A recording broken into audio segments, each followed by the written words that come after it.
पे मैंने एक क्रोनोलॉजिकल ऑर्डर में आपको यहाँ पे सारी चीज़ें दिखा दी हैं। तो दोस्तों आप इनको ईयर वाइज आप दे सकते हैं, क्योंकि इनका क्रम भी पूछ लेता है कभी कभी, और उनका सुमेलित। दोस्तों इनके यहाँ पे फाउंडर्स के नेम भी आपको याद करने हैं।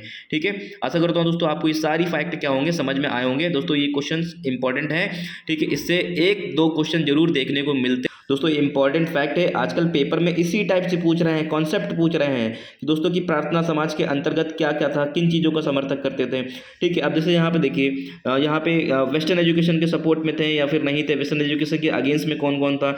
इस गिरी, ठीक, क्वेश्चन खुद पूछा जाता है कि गुलामगिरी बुक जो लिखी है ये किसके द्वारा लिखी गई है।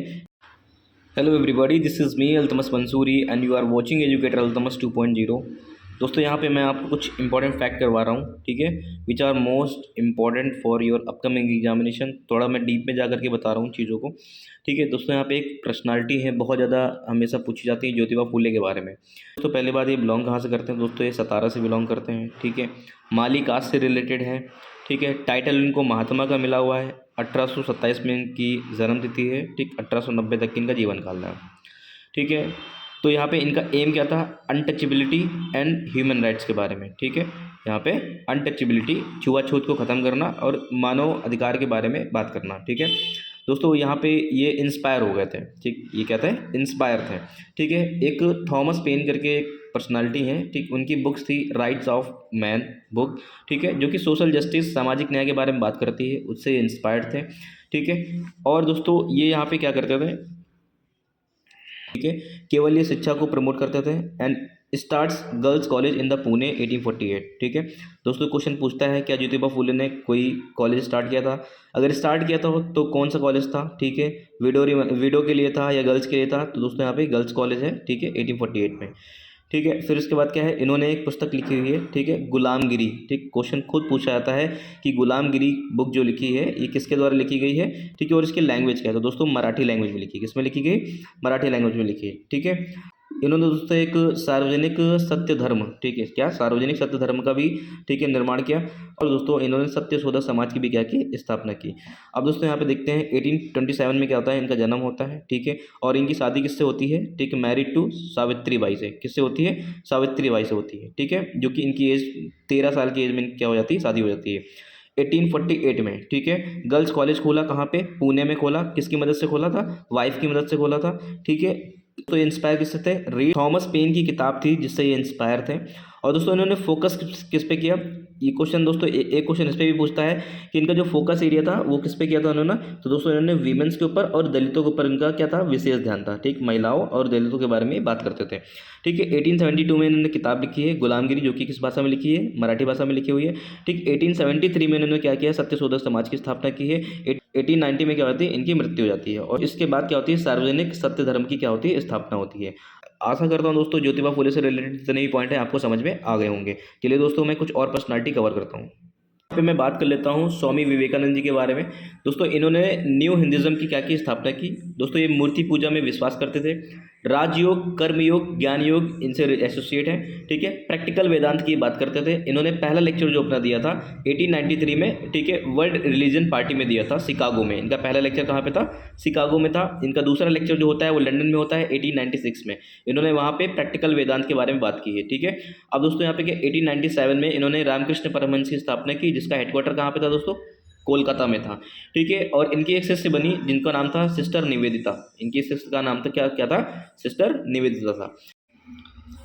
फिर दोस्तों बात कर लेते हैं स्वामी दयानंद सरस्वती के बारे में, ठीक है। इन्होंने दोस्तों यहाँ पे क्या किया, आर्य समाज की स्थापना की 1875 में। आर्य समाज में दोस्तों हुआ क्या कि वैदिक धर्म को शुद्ध रूप से क्या किया गया, पुनः स्थापित किया गया। मतलब लोगों में बहुत सारी भ्रांतियां फैलाई गई थी, ठीक है। तो इन्होंने बैक टू वेदास के बारे में बात किया हुआ है, ठीक है, वेदों की तरफ पुनः लौटो। दोस्तों इन्होंने एक किताब भी लिखी है, सत्यार्थ प्रकाश करके इन्होंने किताब लिखी हुई है। शुद्धि आंदोलन का समर्थन भी इन्होंने किया है। दोस्तों क्वेश्चन कभी कभी पूछता है कि पूछ लेता है कि शुद्धि आंदोलन में से कौन कौन लोग सम्मिलित हैं, तो इस प्रकार से दोस्तों पूछ भी सकते हैं, ठीक है। अच्छा शासन स्वशासन की स्थापना नहीं है, अच्छा शासन स्वशासन की स्थापना नहीं है, ऐसा उन्होंने कहा है। फर्स्ट टाइम स्वराज शब्द का प्रयोग किया था। भारत का मार्टिन लूथर कहा जाता है इनको, क्या कहा जाता है, भारत का मार्टिन लूथर कहा जाता था, ठीक। फिर दोस्तों यहाँ पे एक चीज़ देखने को मिलती है कि वेस्टर्न एजुकेशन को ये सपोर्ट करते थे लाला लाजपत राय, ठीक है, और हंस राज भी, क्या, लाला लाजपत राय और हंस राज भी क्या करते थे, ये वेस्टर्न एजुकेशन को सपोर्ट करते थे। इसी चक्कर में दोस्तों क्या हुआ था, दयानंद एंग्लो वैदिक कॉलेज की भी क्या की गई थी, स्थापना की गई थी। दयानंद एंग्लो वैदिक कॉलेज की स्थापना की गई थी लाला लाजपत राय और हंसराज के द्वारा, ठीक है दोस्तों। ये लोग क्या करते थे, वेस्टर्न एजुकेशन को सपोर्ट करते थे। अब वेस्टर्न एजुकेशन के अगेंस्ट में कौन था यहाँ पे, स्वामी श्रद्धानंद थे, ठीक है, लेखराज थे और मुंशी राम थे। ये ऐसे लोग थे जो क्या करते थे, वेस्टर्न एजुकेशन को अगेंस्ट करते थे, ठीक है। जब दोस्तों ये लोग वेस्टर्न एजुकेशन को सपोर्ट नहीं करते थे तो इसलिए उन्होंने 1902 में क्या बनाया, गुरुकुल बनाया। फिर दोस्तों यहाँ पे एक पर्सनालिटी और आ जाती है, आत्मा राम पांडुरंग, ठीक है दोस्तों। ये किससे इंस्पायर्ड थे, he was inspired by the Acharya Keshav Chandra Sen, ठीक है, आचार्य केशव चंद्र सेन से क्या थे, ये इंस्पायर थे। और दोस्तों इन्होंने क्या किया है, प्रार्थना समाज की स्थापना की है, जाति प्रथा का विरोध। अब दोस्तों यहाँ पे क्वेश्चन ऐसे पूछ सकता है कि प्रार्थना समाज के अंतर्गत क्या क्या था, ठीक है। तो दोस्तों ये प्रार्थना समाज क्या करते थे, जाति प्रथा का विरोध करते थे, बाल विवाह पर रोक की बातें करते थे, विधवा पुनर्विवाह की बात करते थे, स्त्री शिक्षा प्रोत्साहन की बात करते थे। आत्माराम पांडुरंग जो कि प्रार्थना समाज की क्या थी, स्थापना की थी। दोस्तों इंपॉर्टेंट फैक्ट है, आजकल पेपर में इसी टाइप से पूछ रहे हैं, कॉन्सेप्ट पूछ रहे हैं कि दोस्तों की प्रार्थना समाज के अंतर्गत क्या क्या था, किन चीज़ों का समर्थक करते थे, ठीक है। अब जैसे यहाँ पे देखिए, यहाँ पे वेस्टर्न एजुकेशन के सपोर्ट में थे या फिर नहीं थे, वेस्टर्न एजुकेशन के अगेंस्ट में कौन कौन था, इस टाइप के कॉन्सेप्ट के ऊपर क्वेश्चन पूछा जा रहा है ना, फैक्ट तो आ ही रहा है दोस्तों। यहाँ पे ये सत्यार्थ प्रकाश बुक है, इनको भूलिएगा नहीं, ठीक है। ये क्वेश्चन पूछ लेता है, सत्यार्थ प्रकाश किसके द्वारा लिखी गई किताब है, ठीक है। फिर दोस्तों एक पर्सनालिटी और आपको देखने को मिलेगा, ठीक है, MG रनाडे, जिसको हम लोग बोलते हैं महादेव गोविंद रनाडे, ठीक है, 1869 में क्या करते हैं, जुड़ते हैं, ठीक है। आल्सो नोन एज पश्चिम भारत में सांस्कृतिक पुनर्जागरण के अग्रदूत कहा जाता है।